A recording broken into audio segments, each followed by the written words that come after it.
क्या आप जानते हैं कि क्यूने ब्रांड की इस ट्यूब जिसका नंबर है 8.19, इसकी एक अकेली ट्यूब से आप इतना खूबसूरत क्लासी ऐश ग्रीन शेड हासिल कर सकते हैं। ठीक है, अगर जानना चाहते हैं कैसे तो वीडियो को लास्ट तक देखते रहिएगा। क्लाइंट के बालों की बिफोर कंडीशन आप लोगों के सामने है कि इनके बालों पे जो है मतलब कलर ट्रीटेड हेयर है।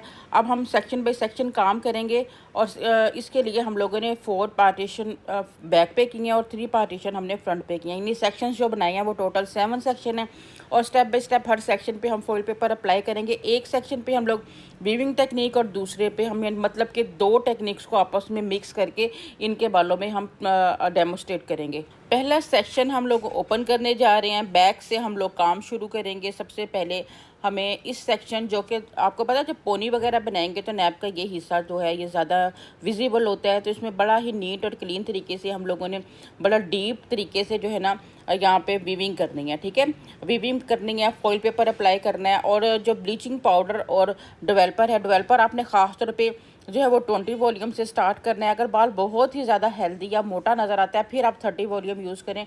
अगर आपको लगता है कि बाल पहले से ट्रीटेड है तो फिर आप एकदम से 30-40 वॉल्यूम को यूज़ मत करें, इससे बाल थोड़ा ड्राई हो जाता है। ठीक है, ऑलरेडी बाल ड्राई है क्योंकि अभी जो कंडीशन आपको नज़र आई है उस पर हमने अच्छा खासा बालों को ब्लो ड्राई किया तब ये स्ट्रेट नज़र आ रहा है, अदरवाइज़ वो फ्रीजी बाल था इनका। ठीक है, तो इस चीज़ का ध्यान रखना है कि आपने वॉल्यूम बहुत हाई यूज़ नहीं करना। वॉल्यूम 20 वॉल्यूम स्लो काम करेगा लेकिन बालों को डैमेज नहीं करेगा। ठीक है, तो हम लोगों ने यही मतलब किया है। इनके बालों में 20 वॉल्यूम के साथ हमने ब्लीचिंग पाउडर को मिक्स किया है और मिक्स करने के बाद अब हम एक सेक्शन पे हम लोगों ने वीविंग की है, अब साइड वाले इस सेक्शन में हमने टीजिंग की है।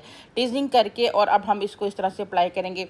ब्रश का एंगल आपको मैं बार बार बताती हूँ कि आपने स्ट्रेट एंगल में रखना है और थोड़ा हार्ड आपका ब्रश के ब्रिसल्स भी होने चाहिए और आपका हाथ भी थोड़ा सा हार्ड होना चाहिए। एप्लीकेशन आपकी बड़ी अच्छी होनी चाहिए। ठीक है, कम से कम आपने एक फॉइल के अंदर 2-4 मिनट लाजमी फॉइल को ब्लेंड करते रहना है। ठीक है, जब तक कि आपको इस चीज़ की तसल्ली ना हो जाए कि नीचे से ऊपर तक आपकी प्रोडक्ट अच्छी तरह से लग गई है।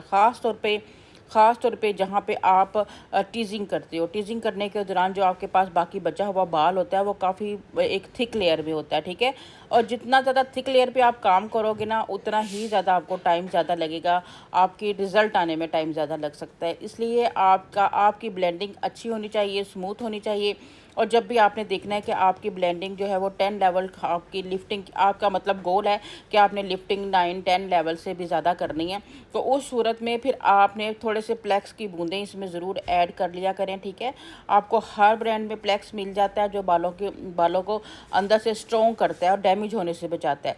अब हमारे पूरे हेड पे फॉइल पेपर अप्लाई हो चुके हैं और फॉइल पेपर अप्लाई होने के बाद हम लोगों ने हाफ आवर्स के लिए इस तरह ही छोड़ देना। उसके बाद जो सबसे पहले हम लोगों ने लगाया होगा फॉइल पेपर उसको हम चेक करके देखेंगे कि हमारा रिजल्ट कहाँ तक पहुँचा है। हाफ आवर्स गुजरने के बाद अब हम फॉइल पेपर चेक करने जा रहे हैं। ठीक है, अब ये देखें जिस जगह पर जहाँ जब आप फोल्ड भी करते हो तो आपने देखा होगा कि अक्सर हमारा फोल्डिंग वाली जगह पे कुछ थोड़ा पैच रह जाता है, वो इसलिए कि हम हार्डली बालों को फोल्ड कर देते हैं।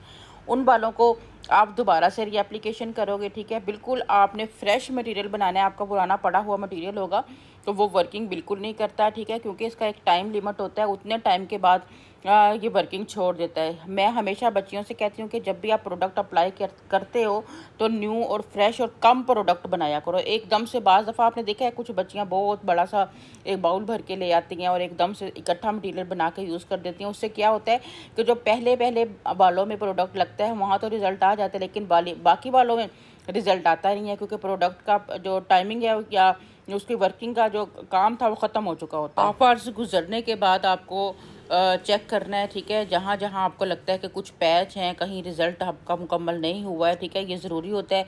पहली लिफ्टिंग आपको तकरीबन 4-5 लेवल लिफ्टिंग होती है। ठीक है, यानी कि एक दफ़ा जब आप प्री लाइटनर यूज़ करते हो तो वो आपका 4-5 लेवल तक लिफ्ट करके आपके बालों में छोड़ देता है। जैसे कि अब ये 7-8 लेवल की लिफ्टिंग यहाँ पर मौजूद है, लेकिन हमें क्योंकि 9-10 लेवल की लिफ्टिंग चाहिए तो हमें पहले मटीरियल को बालों से निकालना है और नया मटीरियल बालों के अंदर ऐड करना है। ठीक है।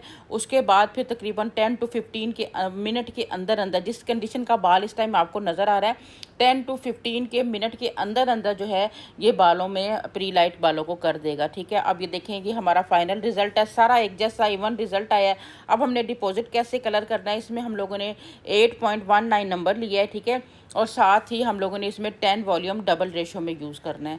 और अब इसको टॉवल ड्राई हेयर पर आपने यूज़ करना है। कलर ट्यूब को अच्छे से आपने मिक्स कर लेना है, ठीक है। टॉवल ड्राई हेयर का कैसे पता चलेगा, कुछ हमारे बड़े सीनियर यहाँ पे हेयर आर्टिस्ट होंगे, लेकिन कुछ न्यू भी होंगे, तो उनके लिए बता दें कि पहले बालों को आपने वॉश करने के बाद अच्छे से कंडीशनिंग करने के बाद कंडीशनिंग कर लें, ठीक है। टोनिंग से पहले अगर आप कंडीशनिंग कर लोगे तो बालों में कलर ज़्यादा अच्छा से डिपॉजिट होगा, ठीक है। कंडीशनिंग करना क्यों ज़रूरी है, ये भी एक लंबा सा एक पूरा मतलब वो है मैसेज है आप लोगों के लिए, या ज़रूरी है जानना आप लोगों के लिए कि जब हम बालों में प्री लाइट करते हैं तो आपने देखा होगा कि बाल बड़ा रफ सा ड्राई सा फील होता है। उस सूरत में जब आपने वॉशिंग करनी है तो वॉशिंग के बाद आपने जो शैम्पू यूज़ नहीं करना होता, लेकिन कंडीशनर ज़रूर यूज़ करें ताकि खुले हुए क्यूटिकल दोबारा बंद हो सके और हमारा जो टोनर है वो अच्छे तरीके से डिपॉजिट हो सके। अदरवाइज़ अगर आप खुले हुए क्यूटिकल के बालों में टोनिंग करेंगे भी तो वो इतने मसाम खुले होते हैं बालों के, इतने क्यूटिकल खुले होते हैं कि वहाँ पर और हमारा कलर डिपॉजिट होता ही नहीं, ऊपर ऊपर रखा रहता है। और फिर जब हम अगेन जाके वॉशिंग करते हैं तो वो फ़ौरन से निकल जाता है। मेन रीज़न ये भी होती है हमारा जो टोनर है वो बहुत जल्दी स्किप होने की, कि हम बालों मतलब कि ब्लीच किए हुए बालों के ऊपर विदाउट कंडीशनिंग मास्क किए, प्रोटीन किए, डायरेक्ट टोनिंग करने की कोशिश करते हैं, ठीक है। अच्छा, ये हमारा रिज़ल्ट आया था और ये हमारा फाइनल रिज़ल्ट था। उम्मीद है आपको अच्छा लगा होगा। बहुत ही खूबसूरत, हमारा क्लाइंट एकदम से हैप्पी हो गया था और आप भी इस कलर को अचीव कर सकते हैं थोड़ी सी मेहनत और कोशिश से।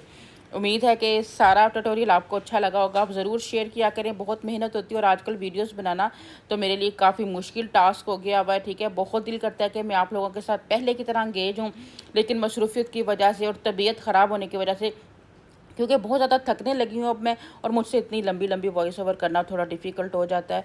तो लेकिन फिर भी कोशिश की है, तो लाजमी लाइक कीजिएगा, आगे शेयर कीजिएगा, दुआ ज़रूर कीजिएगा, ठीक है। आपकी दुआओं की मुंतज़िर नाज़िया खान को इजाज़त दीजिएगा। अल्लाह हाफिज़।